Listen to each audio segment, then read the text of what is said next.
Hello dear aspirants. तो आज हम एक बहुत ही इम्पॉर्टेंट डेवलपमेंट की बात करेंगे that is related to the north east region. तो यहाँ पर अभी एक बड़ी अनाउंसमेंट की गई है regarding the north east regional political unity. तो इसमें ये अनाउंसमेंट किस बारे में है, इसके क्या क्या सिग्निफिकेंस है और या इसमें इम्प्लीमेंट करने में क्या क्या चैलेंजेस आएंगे, तो ये सारी बातें हम डिटेल में डिस्कस करेंगे। तो एंड तक आप मेरे साथ जुड़े रहिए। और साथ ही साथ मैं सबसे पहले बता दूं, अगर आप इस तरह के वीडियोस को रेगुलर एक्सेस करना चाहते हैं, जो भी हमारा फ्री स्टडी मटेरियल है, पीडीएफ नोट्स है, उसको डाउनलोड करना चाहते हैं, तो ये हमारा टेलीग्राम चैनल का क्यूआर कोड है, आप इसको स्कैन कर सकते हैं। साथ ही साथ वीडियो के डिस्क्रिप्शन में भी आपको लिंक मिल जाएगा, वहां से भी आप इसको ज्वाइन कर सकते हैं। तो चलिए सर स्टार्ट करते हैं। तो सबसे पहले सर हम अगर बात करें कि ये प्रेस कॉन्फ्रेंस में कहा क्या गया है, तो ये जो अभी दिल्ली में प्रेस कॉन्फ्रेंस ऑर्गेनाइज की गई थी that is focused on one north east. तो यहाँ पर जो लीडर्स मिले उनका ये कहना है कि देखिए, हम अगर इंडिविजुअल स्टेट्स की बात करें तो सारे स्टेट्स के अपने अपने प्रॉब्लम्स हैं, जैसे कि इंफ्रास्ट्रक्चर का प्रॉब्लम है और उसके अलावा डेवलपमेंट के इश्यूज हैं। साथ ही साथ हर एक स्टेट की अपनी एक रीजनल आइडेंटिटी है। बट अगर हम सारे इश्यूज को देखें तो अगर हम उसके रिगार्डिंग कलेक्टिवली मिल के बात करें तो हमारी जो बात है वो ज्यादा ऊंचाई तक पहुंच सकती है। तो कई सारे नॉर्थ ईस्ट के जो लीडर्स हैं जो कॉमन एस्पिरेशन शेयर करते हैं, उनका कहना है, बट हमारे क्या है, प्लेटफॉर्म्स अलग अलग हैं। तो अगर हम लोग मिलके एक सिंगल प्लेटफॉर्म से नॉर्थ ईस्ट के रिगार्डिंग बात करेंगे, एक सिंगल प्लेटफॉर्म से मिलके नॉर्थ ईस्ट के डेवलपमेंट की बात करेंगे, नॉर्थ ईस्ट की कनेक्टिविटी की बात करेंगे, तो हम सेंट्रल गवर्नमेंट तक ज्यादा अच्छे से अपनी बात रख सकते हैं और ज्यादा अच्छे से हमारी जो पॉलिटिकल बार्गेनिंग है वो स्ट्रांग हो सकती है। तो मेन पर्पस क्या है कि जो हमारा रीजनल रिप्रेजेंटेशन है नेशनल लेवल पे, उसको हम और ज्यादा मजबूत कर सकते हैं। तो ये मोटिव है। तो इसमें इनका प्लान है कि नॉर्थ ईस्ट रीजन में एक आपका कंबाइंड कलेक्टिव पॉलिटिकल पार्टी बनाई जाएगी जो पूरे नॉर्थ ईस्ट के जितने भी स्टेट्स हैं सबके लिए आवाज उठाएगी। ये जो आपका इवेंट ऑर्गेनाइज हुआ, इसमें आपका जो मेन, अगर हम लीडर्स की बात करें तो कॉनराड सांगमा जी जो आपका सीएम है मेघालय के फ्रॉम एनपीपी पार्टी, वो मौजूद थे। प्रद्योत विक्रम मानिक्य जी मौजूद थे from Tipra Motha and Honumo Nikonji from Nagaland and Daniel Langthasa from people's party of Assam. तो देखिए, ऑल्दो इसमें नॉर्थ ईस्ट के सारे स्टेट्स के मेंबर्स नहीं हैं, बट स्टिल उन्होंने कहा है कि ये पूरा नॉर्थ ईस्ट की एक कलेक्टिवली आवाज बनने का काम करेंगे। तो जो डिक्लेरेशन किया गया है, it is for the shared identity and political alignment for north east. उसमें कोड भी आप लिख सकते हैं, for too long we have spoken from different platforms. तो अब जरूरत है एक सिंगल प्लेटफॉर्म की, वहां से अपनी बात रखने की।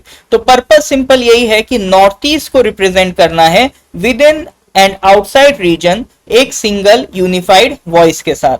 तो उसके लिए यहां पर एक ऑपरेशनल स्ट्रक्चर भी दिया गया है। उन्होंने कहा है एक 9 मेंबर कमेटी होगी, तो इसका जो वो पूरा स्ट्रक्चर है, मोडालिटीज है, वो विद इन 45 डेज उसको प्रिपेयर करेगी।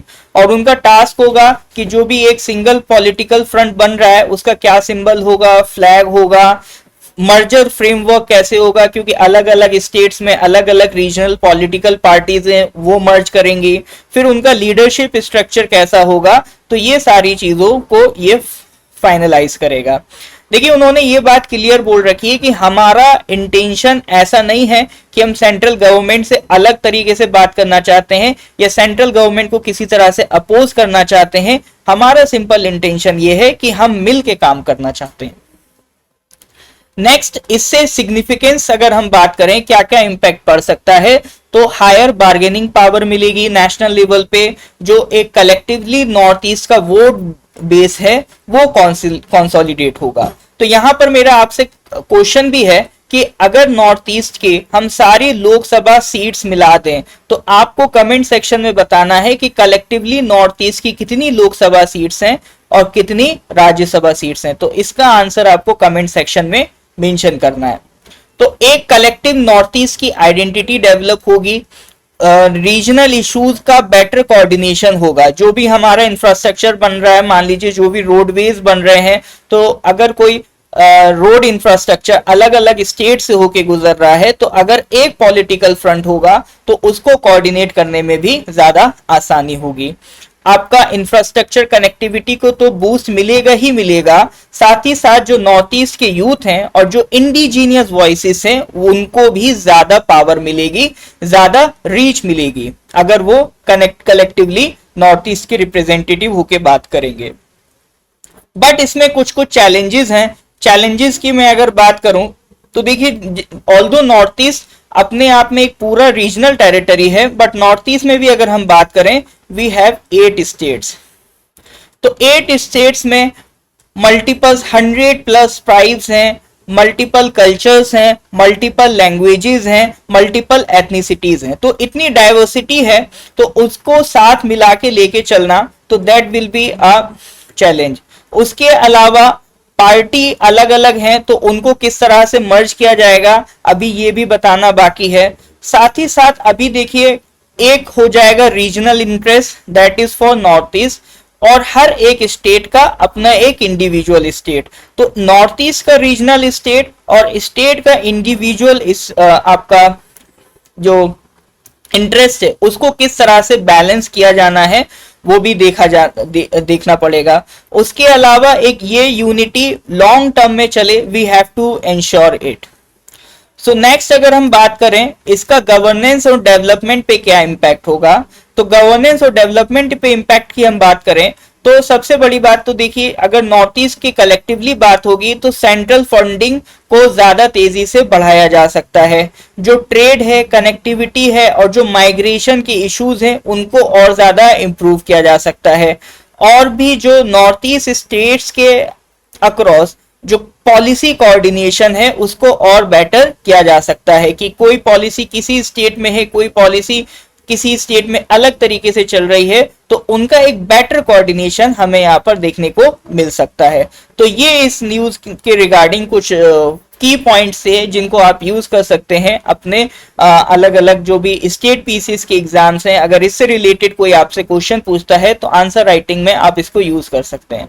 तो स्टेट पीसीस एग्जाम्स में ये टॉपिक अलग अलग सेक्शंस में आपसे पूछा जा सकता है, like in the regionalism, like in the federalism, like in the political parties.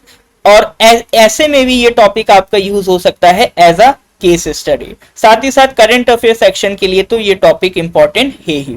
तो ये टॉपिक से रिलेटेड आपका जो भी आपका थॉट है वो आप कमेंट सेक्शन में एक बार मेंशन कर सकते हैं। साथ ही साथ इसी तरह के और कंटेंट के लिए, पीडीएफ्स के लिए, जो भी हमारा फ्री स्टडी मटेरियल है उसके लिए आप ये क्यूआर कोड स्कैन कर सकते हैं। साथ ही ये क्यूआर कोड का लिंक आपको टेलीग्राम चैनल का लिंक हमारे डिस्क्रिप्शन में मिल जाएगा। सो वीडियो अच्छा लगा हो तो इसको लाइक जरूर कर दें, चैनल को सब्सक्राइब जरूर कर दें। मिलते हैं सर अगली क्लास में। Thank you very much.